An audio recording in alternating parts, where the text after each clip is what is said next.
नमस्कार, आप देख रहे हैं भारत समाचार और मैं हूं आपके साथ नंदिनी यादव। वक्त हो चला है खबरों का, रुक लेते हैं खबर की ओर। खबर दिल्ली से है, जहां पर बी सुदर्शन रेड्डी आज 11:30 बजे नामांकन करेंगे। विपक्ष के उपराष्ट्रपति पद के उम्मीदवार हैं रेड्डी। खरगे, प्रियंका गांधी, राहुल गांधी उनके साथ मौजूद रहेंगे। नामांकन के दौरान अखिलेश यादव भी मौजूद रहेंगे। इंडिया गठबंधन के कई बड़े नेता मौजूद रहेंगे। तो ये बड़ी खबर इस वक्त की हम आपको दिल्ली से बता रहे हैं, जहां पर देखिए विपक्ष के उपराष्ट्रपति पद के उम्मीदवार का नामांकन होगा। सुदर्शन रेड्डी आज 11:30 बजे नामांकन करेंगे। विपक्ष के उपराष्ट्रपति पद के उम्मीदवार है रेड्डी। और विपक्ष के इंडिया ब्लॉक की बात की जाए तो तमाम बड़े नेता इसमें मौजूद रहेंगे। खरगे, प्रियंका गांधी, राहुल गांधी मौजूद रहेंगे। नामांकन के दौरान अखिलेश यादव भी मौजूद रहेंगे और इंडिया गठबंधन के कई बड़े नेता इसमें मौजूद रहेंगे। तो देखिए, एनडीए के उम्मीदवार सीपी राधाकृष्णन से विपक्ष के उम्मीदवार बी सुदर्शन रेड्डी का मुकाबला होगा। और ये देखने में बता दें कि अगर बात की जाए तो बहुत ही ज़्यादा जिस तरीके से इंडिया गठबंधन की बात करें तो एकजुट और एकमत नज़र आ रहा है। और इसीलिए एनडीए के उम्मीदवार का मुकाबला करने के लिए बी सुदर्शन रेड्डी का नाम दिया गया। तो इनके सफर की बात की जाए तो देखिए, आंध्र प्रदेश के हाई कोर्ट में रहे, 2007 सुप्रीम कोर्ट के जज नियुक्त हुए 2007 में और 2013 में गोवा के पहले लोकायुक्त बने हैं। और इनका जन्म 8 जुलाई 1946 तेलंगाना में हुआ। ज्यादा जानकारी के साथ दिल्ली ब्यूरो चीफ स्वाति पाठक हमारे साथ जुड़ गई है। स्वाति, इंडिया ब्लॉक के उपराष्ट्रपति पद के जो उम्मीदवार हैं बी सुदर्शन रेड्डी, आज उनका 11:30 बजे नामांकन होगा और सभी विपक्ष के नेता इसमें मौजूद रहेंगे। क्या कुछ और अधिक जानकारी है?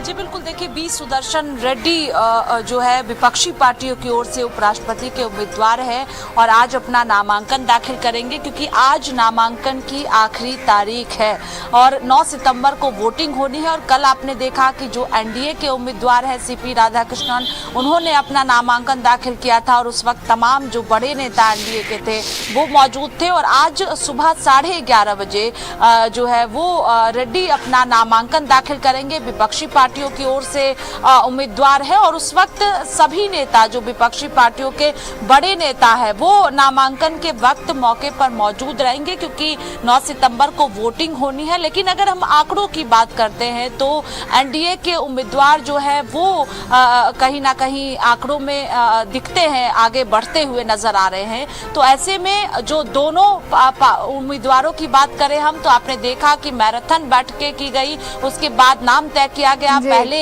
खबर आई कि एनडीए की ओर से रक्षा मंत्री राजनाथ सिंह लगातार जो है वो बातचीत विपक्षी पार्टियों से कर रहे हैं कि जो एनडीए के उम्मीदवार है उनका समर्थन करें। लेकिन इंडिया गठबंधन की ओर से बैठकें की गई और उसके बाद एक नाम तय किया गया बी सुदर्शन रेड्डी का, जिन्हें उम्मीदवार बनाया गया है। और सुप्रीम कोर्ट के भी जस्टिस रह चुके हैं, रिटायर्ड जस्टिस इस वक्त है और अनुभवी व्यक्ति हैं। तो ऐसे में विपक्षी पार्टियों की ओर से उम्मीदवार बनाया गया है। और ये जानकारी आ रही है कि जब सुबह 11:30 बजे नामांकन करेंगे तो उस वक्त जो तमाम बड़े नेता हैं इंडिया गठबंधन के विपक्षी पार्टियों के वो उस वक्त मौजूद रहेंगे। जिस तरीके से सभी जानते हैं कि नंबर गेम में विपक्ष की संख्या उतनी नहीं है, लेकिन फिर भी उम्मीदवार जो इस तरीके से उतारा गया है, क्या लगता है इंडिया ब्लॉक किस तरह का संदेश देना चाहता है? देखिए, ताकत दिखाने की कोशिश कहा जा सकता है कि उपराष्ट्रपति चुनाव में किया गया है, क्योंकि लगातार एक और एनडीए की ओर से कहा जा रहा था कि समर्थन जो एनडीए के उम्मीदवार है उनका करे। खुद रक्षा मंत्री राजनाथ सिंह ने कांग्रेस पार्टी के अध्यक्ष मल्लिकार्जुन खड़गे से बातचीत भी की थी, आपको याद होगा। लेकिन विपक्षी पार्टियों ने तय किया कि उम्मीदवार उतारना है और ये कहीं ना कहीं एक ताकत का संदेश देने की कोशिश है कि पूरा विपक्ष उपराष्ट्रपति चुनाव के मसले पर नंबर 1 है और तभी एक नाम तय किया गया, बी सुदर्शन रेड्डी का उम्मीदवार बनाया गया है। 9 सितंबर को वोटिंग होगी और एनडीए के जो उम्मीदवार है उन्होंने भी अपना नामांकन दाखिल कर दिया है। आज जो विपक्षी पार्टियों के उम्मीदवार है वो अपना नामांकन दाखिल करेंगे। तो कहीं ना कहीं एक विपक्ष की जो एकजुटता है, जो ताकत है, उसको दिखाने की कोशिश उपराष्ट्रपति चुनाव में की गई। जी बिल्कुल, आप बने रहिएगा हमारे साथ। आगे बढ़ते खबर दिल्ली से, जहां पर संसद मानसून सत्र का आखिरी दिन है और राज्यसभा में आज पेश होगा ऑनलाइन गेमिंग बिल। राज्यसभा में आज पेश किया जाएगा ऑनलाइन गेमिंग बिल। भाजपा के राज्यसभा सांसदों को व्हिप जारी हुआ। कल लोकसभा में पास हो चुका है गेमिंग बिल और पास होने के बाद राष्ट्रपति के पास भेजा जाएगा। अंतिम मंजूरी के लिए राष्ट्रपति के पास भेजा जाएगा। इसके बाद इसे कानून के तौर पर लागू किया जाएगा। तो ये बड़ी खबर हम आपको बता रहे हैं और बताया जा रहा है कि राज्यसभा में आज इस बिल को पास किया जाएगा। संसद मानसून सत्र का आखिरी दिन है। ऑनलाइन गेमिंग बिल राज्यसभा में आज पेश होगा। तो ऑनलाइन गेमिंग बिल के लिए भाजपा के राज्यसभा सांसदों को व्हिप जारी हुआ है। कल लोकसभा में ये बिल पेश हुआ था और इसके बाद राष्ट्रपति के पास भेजा जाएगा। अंतिम मंजूरी के लिए राष्ट्रपति के पास इसको भेजा जाएगा और वहां से आने के बाद इसे कानून के तौर पर लागू कर दिया जाएगा। और स्वाति हमारे साथ लगातार जुड़ी हुई हैं। स्वाति, गेमिंग बिल ऐप को आज राज्यसभा में पेश किया जाएगा।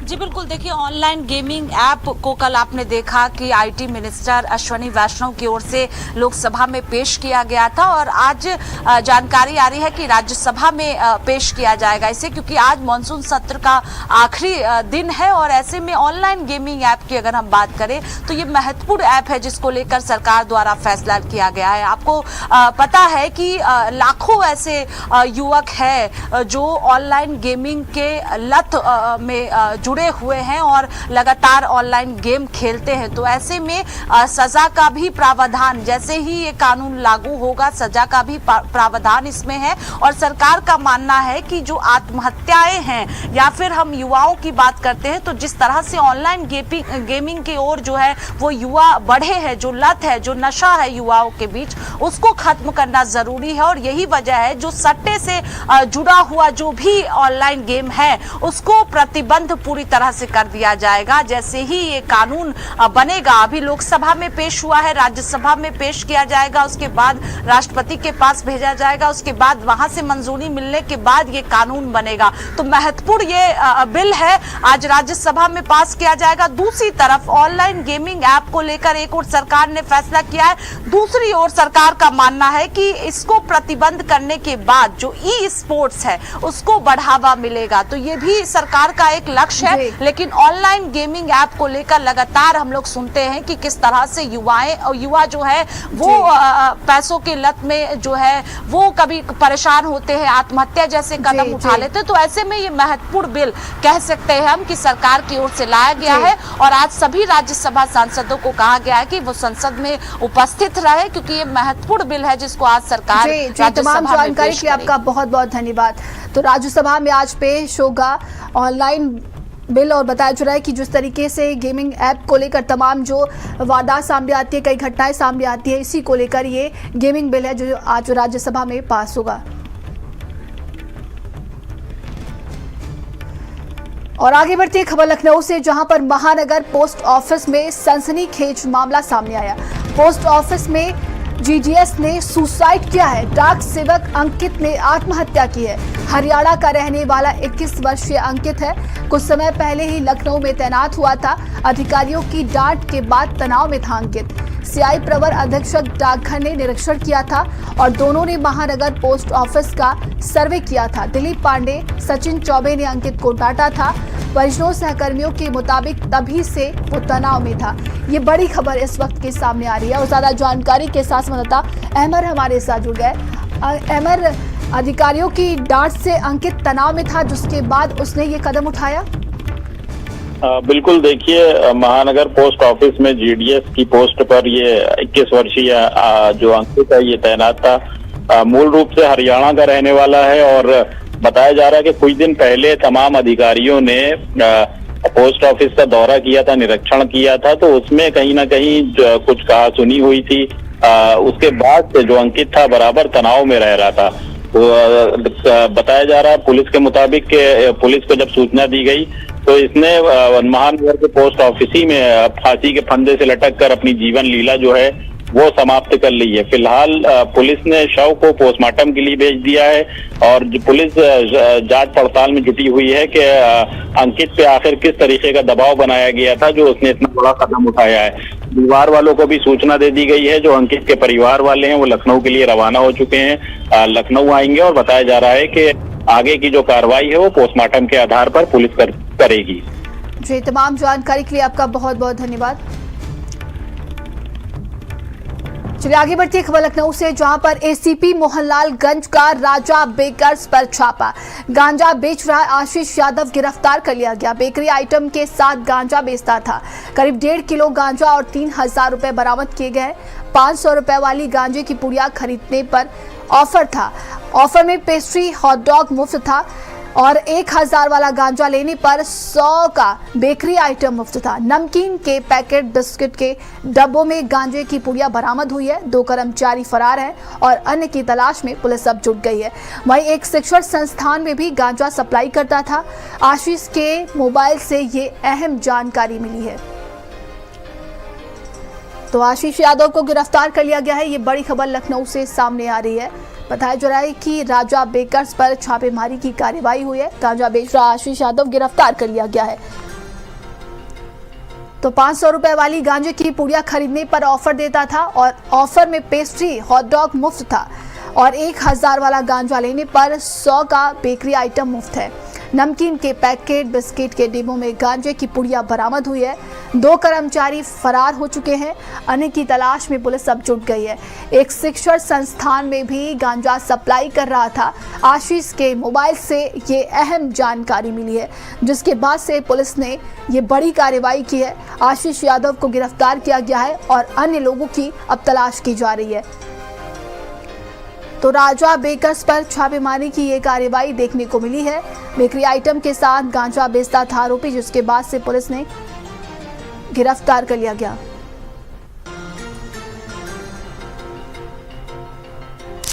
तो एसीपी मोहनलालगंज राजा बेकर्स पर उन्होंने छापेमारी की, जिसके बाद से ये बड़ी कार्रवाई देखने को मिल रही है।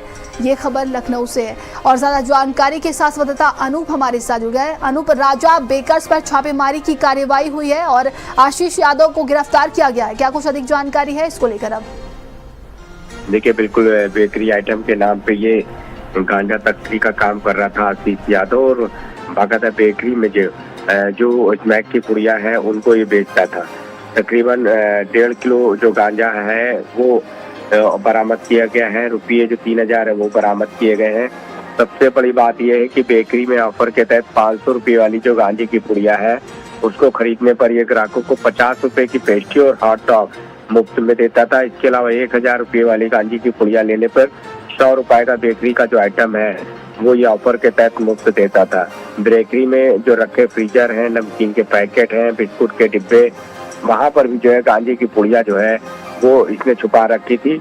और सूचना पर जो एसीपी है वो अपनी भारी पुलिस फोर्स के साथ पहुंचे और जब छापेमारी की तो तमाम जो गांजा है वो भी बरामद किया गया। इसके अलावा ये भी खुलासा हुआ कि शनिवार और रविवार की शाम सबसे ज्यादा जो है ये गांजे की बिक्री करता था और जिसके लिए ये बाकायदा जो तमाम शिक्षण संस्थान है वहां पर जो है ये सप्लाई किया करता था। तो पिछले काफी समय से सूचना पुलिस को मिल रही थी, जिसके बाद पुलिस ने छापेमारी की और बड़ा खुलासा जो है आशीष के जो मोबाइल है उससे भी तमाम लोगों के नाम सामने आए हैं कि इस पूरे सिंडिकेट में और कौन कौन लोग जुड़े थे और इसके अलावा इसके पूरे सिंडिकेट में कहाँ कहाँ ये सप्लाई कर रहा था। के लिए आपका बहुत बहुत धन्यवाद।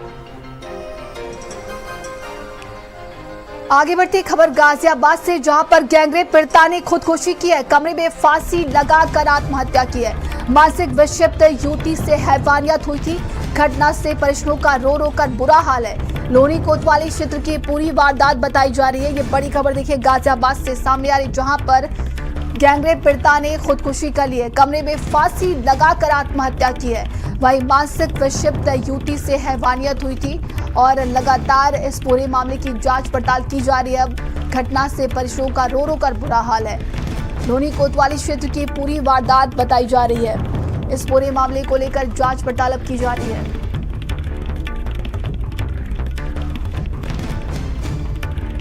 खबर झांसी से, जहां पर बिना टोकन पराठा देना कर्मचारी को भारी पड़ गया। मैनेजर ने कर्मचारियों की बेरहमी से धुनाई कर दी। बिना टोकन दिखाए एक ग्राहक को पराठा दे दिया। गुस्साए मैनेजर ने सबके सामने कर्मचारियों को पीटा है। शहर कोतवाली क्षेत्र के अवध फूड्स का ये पूरा मामला है।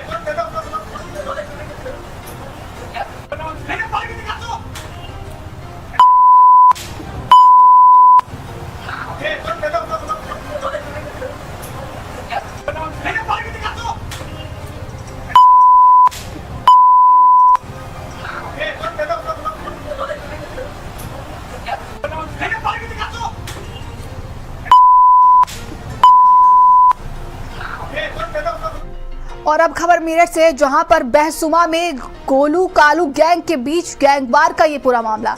बेतहाशा फायरिंग करने वाले 5 बदमाश गिरफ्तार हुए हैं। गोलू गैंग के 5, वहीं कालू गैंग के 9 बदमाशों पर केस दर्ज हुआ है। जमानत पर छूटे गोलू ने वर्चस्व के लिए फायरिंग की थी। बहसुमा के जंगल में टकराव के बाद ये बाइकें वहां पर फूंक दी गई। इंस्टाग्राम के जरिए सक्रिय गैंग से ये कोर्ट में इनकी बातें होती हैं। गोलू कालू गैंग्स के बीच 3 साल से वर्चस्व का जंग चल रही है और इसी को लेकर देखिए बताया जा रहा है कि पुलिस ने कार्रवाई की है, तो कई लोगों की गिरफ्तारी हुई है, कई बदमाशों की इसमें फायरिंग का ये पूरा मामला था। गोलू गैंग के 5 और कालू गैंग के 9 बदमाशों पर केस दर्ज हुआ है। जमानत पर छूटे गोलू ने वर्चस्व के लिए फायरिंग की थी। बहसुमा के जंगल में टकराव के बाद वहां पर बाइकें भी फूंक दी गई थी। बताया जा रहा है कि इंस्टाग्राम के जरिए ये गैंग जो है सक्रिय रहते हैं और कोड वर्ड में इनकी बातें होती हैं। गोलू और कालू गैंग के बीच 3 साल से वर्चस्व की ये लड़ाई चल रही है। तो ये खबर मेरठ से है, जहां पर गोलू और कालू गैंग के कई बदमाशों को पुलिस ने गिरफ्तार किया है। खबर झांसी से है, जहां पर भारतीय कृषि अनुसंधान परिषद के झांसी स्थित चारा अनुसंधान संस्थान यानी कि ग्रासलैंड ने अब इंसानों और पर्यावरण के लिए भी काम करने की शुरुआत कर दी है। 63 साल से मवेशियों के लिए चारा उगाने वाला ये संस्थान अब बायो एनर्जी तैयार करेगा। खास बात यह है कि किसानों की बंजर जमीन से भी मोटी कमाई होगी। इसके लिए ग्रासलैंड ने रिलायंस इंडस्ट्रीज के साथ 100 करोड़ रुपए का बड़ा समझौता किया है। यानी बुंदेलखंड का किसान अगर अपनी बंजर जमीन पर नेपियर घास बोता है तो उसे सीधा फायदा मिलेगा, क्योंकि वही घास रिलायंस खरीदेगी।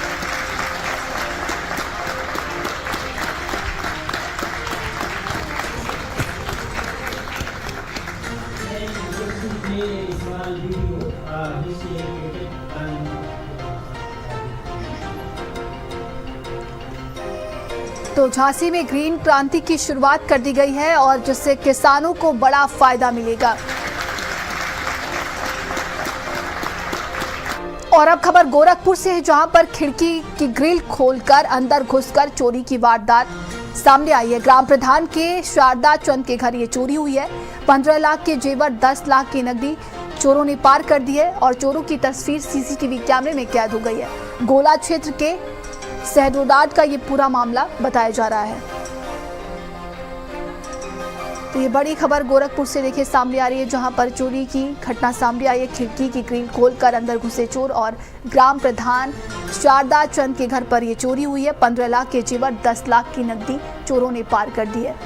वहीं ये पूरी घटना सीसीटीवी कैमरे में कैद हुई है। गोला क्षेत्र के सहडोडाट का ये पूरा मामला बताया जा रहा है।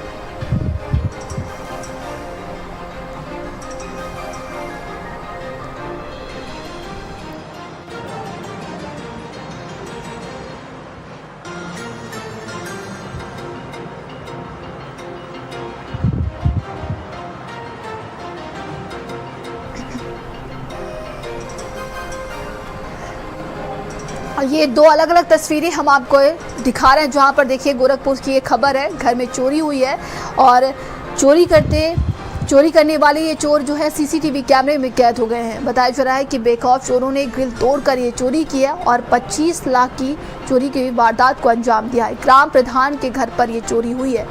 ये 2 अलग अलग तस्वीरें हम आपको दिखा रहे हैं। देखिए जब चोर घर में घुसे थे उसके बाद ये तस्वीरें देखने को मिली।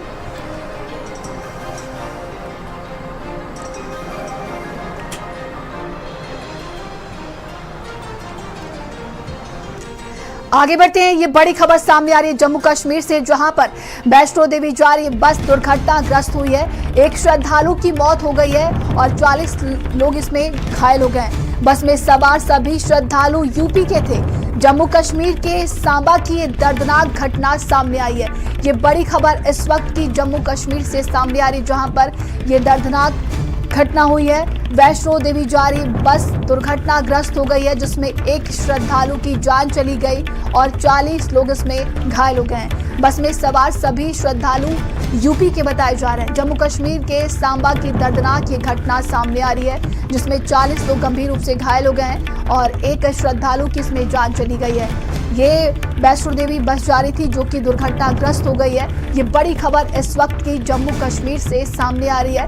वैष्णो देवी जा रही बस दुर्घटनाग्रस्त हो गई है, जिसमें बताया जा रहा है कि 40 लोग घायल हो गए हैं। बस में सवार जितने भी श्रद्धालु हैं ये यूपी के रहने वाले बताए जा रहे हैं। जम्मू कश्मीर के सांबा की दर्दनाक घटना ये सामने आ रही है। तो इस वक्त की बड़ी खबर हम आपको बता रहे हैं। और वैष्णो देवी ये बस जा रही थी जो कि दुर्घटनाग्रस्त हो गई है। इस दर्दनाक हादसे में एक श्रद्धालु की जान चली गई है, 40 लोग इसमें घायल हो गए और बस में जितने भी श्रद्धालु सवार हैं ये सभी लोग यूपी के रहने वाले बताए जा रहे हैं। जम्मू कश्मीर के सांबा की दर्दनाक घटना है और तस्वीरें हम आपको दिखा रहे हैं। देखिए कितनी ये दर्दनाक घटना सामने आई है, जिसमें 40 लोग घायल हो गए हैं, एक श्रद्धालु की जान चली गई है। ये खबर जम्मू कश्मीर से है। तस्वीरों को देखकर आप अंदाजा लगा सकते हैं किस तरीके से ये दर्दनाक घटना हुई है। तो वैष्णो देवी जा रही थी ये बस जो कि दुर्घटना का शिकार हो गई है। और सारा जानकारी के साथ वरिष्ठ संवाददाता दीपांकर हमारे साथ जुड़ गए हैं। दीपांकर, दर्दनाक घटना ये सामने आई है, क्या कुछ अपडेट है इसको लेकर? तौर पर तस्वीरें साफ बयां करती हैं किस तरह से ये बस जो है वो 4 लेन एक्सप्रेस हाईवे के बीच में एक खाई सी है उसमें गिर जाती है। जो चश्मदीदों का कहना है वो ये कहना है कि ये बस उत्तर प्रदेश से संभवतः नोएडा से आ रही थी और ये बस को जाना था मां वैष्णो देवी के दरबार में।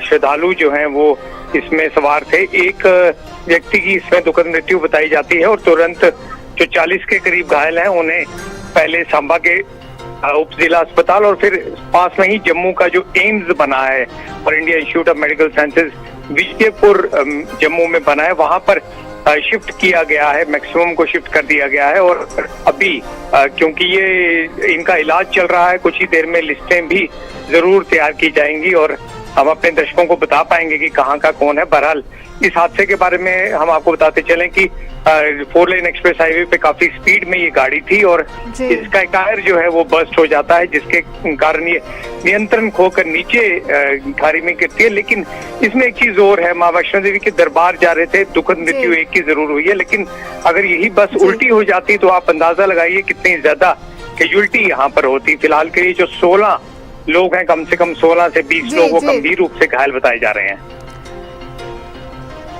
तो अभी अगर बात की जाए तो अभी क्या कुछ वहां पर स्थितियां देखने को मिल रही, घायलों की हालत कैसी है? देखिए तुरंत जो है वो एम्स के अस्पताल में 20 के करीब लोगों को शिफ्ट कर दिया गया है और उनका इलाज कराया जा रहा है। जो जी बिल्कुल, आप नजर बनाए रखिएगा। तमाम जानकारी के लिए आपका बहुत बहुत धन्यवाद। और आगे बढ़ते हुए देखिए बलिया में ग्रीनफील्ड एक्सप्रेसवे पर फिर से धंसाव हो गया है। ये सप्ताह में दूसरी बार है जब ये सड़क धंस गई है। 13 अगस्त को भी यही सड़क धंसने की खबर इसकी सामने आई थी। धंसाव की वजह से एक लेन पर आवागमन पूरी तरीके से ठप हो गया। कार्यदायी संस्था के कर्मचारी मौके पर पहुंचकर मरम्मत में जुट गए हैं। जेसीबी की मदद से गड्ढे में मिट्टी डालकर सड़क को सुधारने का काम किया जा रहा है। ये मामला बैरिया चांददिया चौराहे के पास का है, जहां रोजाना वाहनों की भारी भीड़ रहती है। तस्वीरें आप देख रहे हैं। तो आवागमन पूरी तरीके से ठप हो गया है और जेसीबी बुलाकर मरम्मत का कार्य किया जा रहा है। यह खबर बलिया से सामने आ रही है। एक हफ्ते में 2 बार ये सड़क धंस चुकी है और इसके बाद अभी फिलहाल वहां पर मरम्मत का कार्य चल रहा है। एक लेन का आवागमन पूरी तरीके से ठप हो गया है।